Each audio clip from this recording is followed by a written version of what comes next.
Assalamualaikum warahmatullahi wabarakatuh. Kami dari kelompok 2 Geometri Transformasi akan mempresentasikan tentang setengah putaran dan ruas garis berarah yang beranggotakan yang pertama Dede Abdullah Azam NPM 182151124, yang kedua Mega Ayu Rinzani NPM 182151030, yang ketiga yaitu Zalfa Kamila NPM 202151090, yang keempat Alia Sadiah Azhara NPM 202151099, dan saya sendiri Depi Rahmawati Apriliani NPM 202151083. Untuk setengah putaran dan ruas garis berarah, di sini kita akan menyampaikan tentang yang pertama yaitu pengertian setengah putaran, yang kedua setengah putaran sebagai suatu isometri, yang ketiga sifat-sifat setengah putaran, yang keempat penamaan setengah putaran, yang kelima pengertian ruas garis berarah, yang keenam sifat-sifat ruas garis berarah, dan yang terakhir kelipatan ruas garis berarah. Untuk yang pertama yaitu setengah putaran. Sebuah setengah putaran pada suatu titik A adalah suatu padanan atau suatu pemetaan atau fungsi setengah putaran A yang didefinisikan untuk setiap titik pada bidang sebagai berikut. Yang pertama, apabila P tidak sama dengan A, maka setengah putaran dari P sama dengan P aksen, sehingga A titik tengah ruas garis P aksen. Yang kedua, setengah putaran dari A sama dengan A. Setengah putaran adalah suatu transformasi. Buktinya, ambil sembarang setengah putaran sigma A. Dalam hal ini terdapat dua langkah, yaitu yang pertama langkah menunjukkan sigma A merupakan suatu transformasi. Yang kedua, langkah menunjukkan sigma A merupakan suatu isometri. A. Untuk menunjukkan sigma A suatu transformasi, maka harus menunjukkan tiga hal, yaitu yang pertama, sigma A P elemen dari V. Untuk semua P elemen dari V, artinya sigma A merupakan V. Untuk yang kedua yaitu sigma A fungsi kepada, yang ketiga yaitu sigma A fungsi satu-satu. B. Untuk menunjukkan sigma A suatu isometri, ambil titik P dan R pada V. Kemudian misalkan sigma A P sama dengan D dan sigma A R sama dengan E. Akibatnya PA sama dengan AD dan RA sama dengan AE. Sifat-sifat setengah putaran. Apabila garis G dan H berpotongan tegak lurus di titik A, maka sigma A sama dengan VG O VH. Buktinya yaitu misalkan sigma A P sama dengan PI dikali dengan PG PI sama dengan P2. Dari pemisalan ini Anda mendapatkan yang pertama yaitu VG bundaran VH P sama dengan P2, dan yang kedua A titik tengah dari PP1, yang ketiga H sumbu dari PP1, dan yang terakhir adalah G sumbu dari P1P2. Persamaan setengah putaran. Hubungkan antara setengah putaran dengan koordinat kartesius dituangkan dalam teorema berikut ini. Teorema titik 3.5 apabila A sama dengan A, B dan P sama dengan X, Y sebarang titik, maka sigma A P sama dengan 2A min X, 2B min Y. Bukti, misalkan Q sama dengan X0, Y0 sama dengan sigma AP, maka titik tengah dari PQ, sehingga Anda selesaikan didapat persamaan X0 sama dengan 2A min X dan Y0 sama dengan 2B min Y. Jadi sigma AP sama dengan 2A min X, 2B min Y for all V sama dengan X, Y. Lanjutan setengah putaran. Definisi 3.2. Misalkan suatu titik tertentu pada bidang Euclid dan T suatu transformasi, jika A disebut titik invarian pada transformasi T jika dan hanya jika berlaku TA sama dengan A. Teorema 3.6. Setiap refleksi pada garis mempunyai T hingga titik invarian. Teorema 3.7. Setiap setengah putaran mempunyai tepat satu titik invarian. Definisi 3.3. Sebuah transformasi T yang mempunyai sifat bahwa sebuah garis petanya adalah sebuah garis T disebut kolinear. Teorema 3.8. Setiap refleksi pada garis merupakan suatu kolinear. Teorema 3.9, setiap setengah putaran merupakan suatu kolinear. Definisi 3.4, suatu kolineasi yang mempunyai sifat bahwa peta dan prapeta sejajar disebut dilatasi. Teorema 3.10, setiap setengah putaran merupakan dilatasi. Teorema 3.11, komposit dua setengah putaran dengan pusat yang berbeda tidak memiliki titik invarian. Perkenalkan, nama saya Alia Sadia. Di sini saya akan melanjutkan materi setengah putaran. Dapat kita lihat pada teorema 3.9, setiap setengah putaran merupakan suatu kolinear. Buktinya, karena setengah putaran merupakan isometri dan karena suatu isometri mengawetkan garis, maka setengah putaran merupakan kolinear. Selanjutnya, definisi. Suatu kolineasi yang mempunyai sifat bahwa peta dan prapeta sejajar disebut dilatasi. Selanjutnya ada teorema 3.10. Setiap setengah putaran merupakan dilatasi. Buktinya dapat kita lihat pada gambar, apabila sigma A sembarang setengah putaran dan garis G sembarang garis, apabila G melalui titik A, maka sigma A G sama dengan G. Jadi sigma A G sejajar dengan G. Apabila tidak melalui titik A, ambil B, C, elemen G. Misalkan D sama dengan sigma A, B, E sama dengan sigma A, C, maka AB sama dengan AD, AC sama dengan AE. Dan sudut BAC ekuivalen sudut DEA. Sebab BAD dan CAD masing-masing terletak pada suatu garis, jadi segitiga BCA ekuivalen segitiga DAE atau sisi sudut sisi. Akibatnya sudut BCA ekuivalen sudut DEA karena sudut BCA ekuivalen DEA dan E juga A terletak pada satu garis, maka ruas garis BC sejajar ruas garis DE. Karena G sama dengan ruas garis BC dan sigma AG sama dengan ruas garis DE, maka sigma AG sejajar dengan G. Jadi sigma A merupakan dilatasi. Selanjutnya ada teorema 3.11. Komposisi dua setengah putaran dengan pusat yang berbeda tidak memiliki titik invarian. Buktinya dapat kita lihat pada gambar. Ambil sigma A dan sigma B dengan A tidak sama dengan B. Misalkan namakan ruas garis AB dengan garis G dan buat garis H melalui A tegak lurus, G dan garis K melalui B tegak lurus garis G. Akibatnya sigma A sama dengan mu H tersusun dari mu G dan sigma B sama dengan mu G tersusun dari mu K.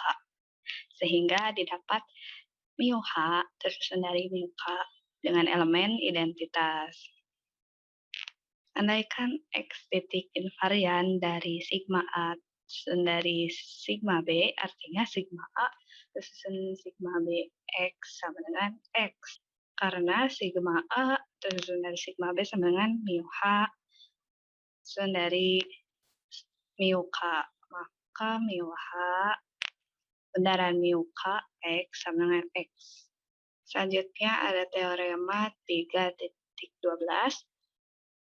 Apabila diberikan titik A dan B sehingga A tidak sama dengan B, maka hanya ada satu buah setengah putaran yang memetakan A ke B. Buktinya yang pertama adanya setengah putaran yang memetakan A ke B dan tidak lebih dari satu buah setengah putaran yang memetakan A ke B. Selanjutnya ada teorema 3.13. Apabila T suatu transformasi L himpunan titik-titik dan A sebuah titik tertentu, maka A elemen transformasi L jika dan hanya jika transformasi inverse A elemen L. Bismillahirrahmanirrahim, tibalah bagian saya untuk menyampaikan materi. Nah, untuk materi kali ini yaitu ruas garis berarah. Nah, di mana di sini akan memaparkan mengenai pengertian sifat-sifat dan juga kelipatan dari ruas garis berarah. Untuk yang pertama yaitu pengertian ruas garis berarah.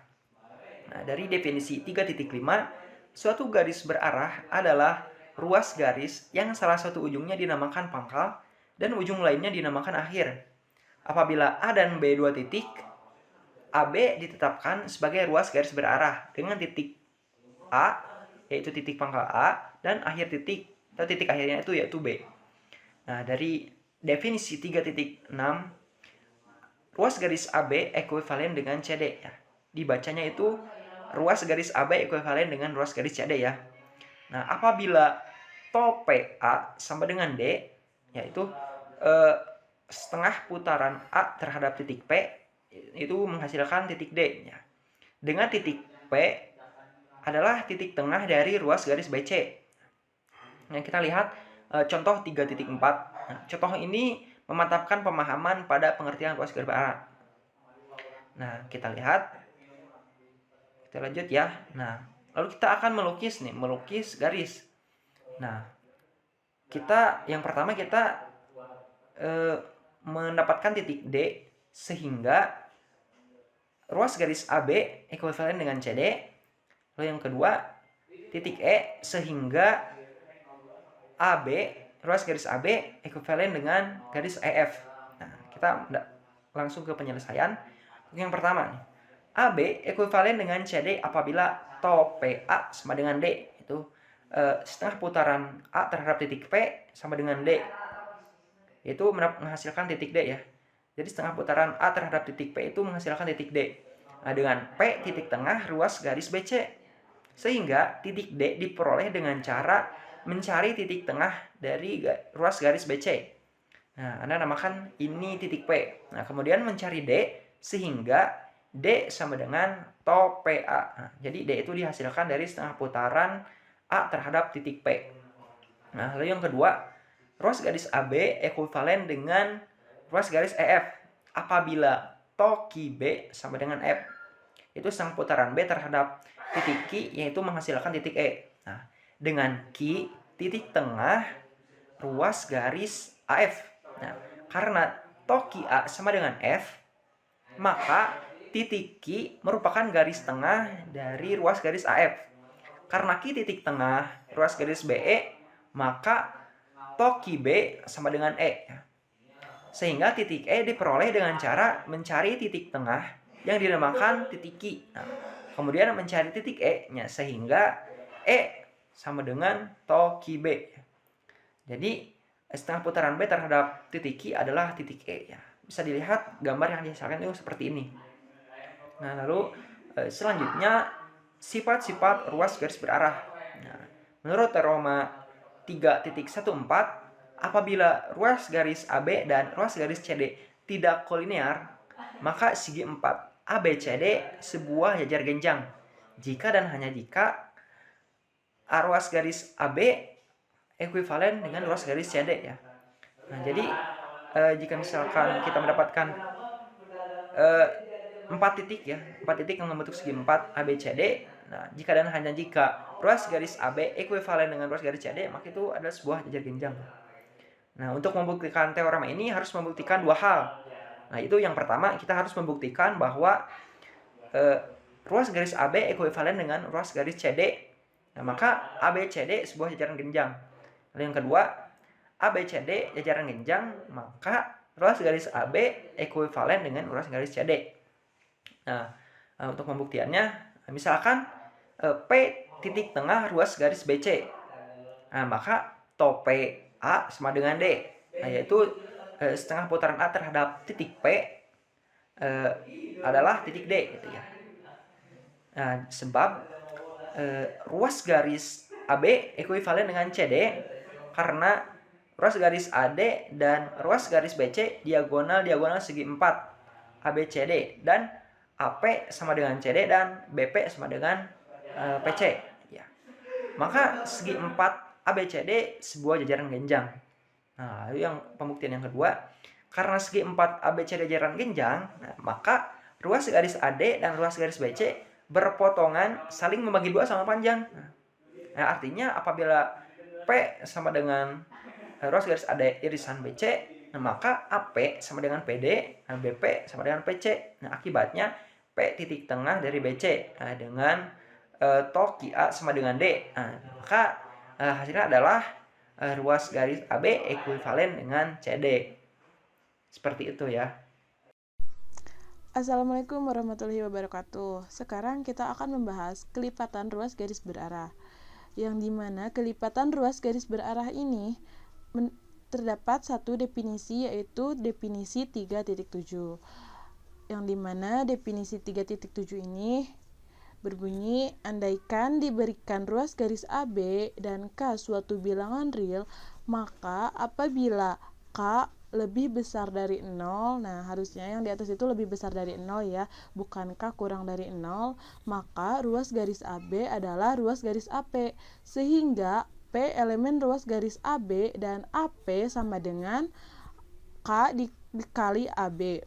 Nah, kemudian apabila K kurang dari 0, nah yang ini benar, K kurang dari 0, maka ruas garis AB adalah ruas garis AP dengan P anggota sinar yang berlawanan dengan ruas garis AB. Sedangkan AP sama dengan nilai mutlak K dikali AB. Terus selanjutnya ruas garis AP disebutkan sebagai kelipatan dari ruas garis AB. Nah, untuk mempermudah kita memahami materi ini, kita akan mengerjakan salah satu contoh soalnya. Nah, di sini ada contoh soal 3.1 yang dimana kita disuruh melukis. Nah, apabila diberikan titik-titik A dan B seperti di bawah ini, maka lukislah setengah dari ruas garis AB dan negatif 3/4 dari ruas garis AB. Seperti yang tadi di definisi sebelumnya, bahwa bila K lebih besar dari 0, maka ruas garis AB adalah ruas garis AP, sehingga P elemen ruas garis AB dan AP sama dengan K dikali AB. Nah, maka penyelesaian setengah dari ruas garis AB ini pun sama seperti definisi sebelumnya, yaitu K-nya itu besar dari 0. Karena setengah lebih besar dari 0, maka setengah ruas garis AB adalah ruas garis AP. Nah, sehingga P elemen ruas garis AB dengan AP sama dengan setengah dikali AB. Nah, kemudian untuk yang kurang dari 0, definisi sebelumnya yang tadi, yang mana bila K kurang dari 0, maka K ruas garis AB adalah ruas garis AP dengan P anggota sinar yang berlawanan dengan ruas garis AB. Sedangkan AP sama dengan K, nilai mutlak K dikali AB. Nah, selanjutnya ruas garis AP ini disebut kelipatan dari ruas garis AB. Nah, untuk menyelesaikan yang kurang dari 0 ini, yaitu negatif 3/4 ruas garis AB. Nah, karena negatif 3/4 ini kurang dari 0, maka negatif 3/4 ruas garis AB adalah ruas garis AQ. Nah, di sini P-nya diganti dengan Q ya. Sehingga Q anggota sinar yang berlawanan dengan ruas garis AB. Nah, dengan AQ sama dengan nilai mutlak dari 3/4 dikali AB, yang sama dengan yaitu 3/4 dikali AB. Nah, di sebelahnya itu ada gambar, yang dimana gambar tersebut yaitu hasil atau lukis yang tadi saya katakan sebelumnya, kita disuruh melukis. Nah, itu hasil penyelesaian dari dua soal tersebut. Terima kasih. Wassalamualaikum warahmatullahi wabarakatuh.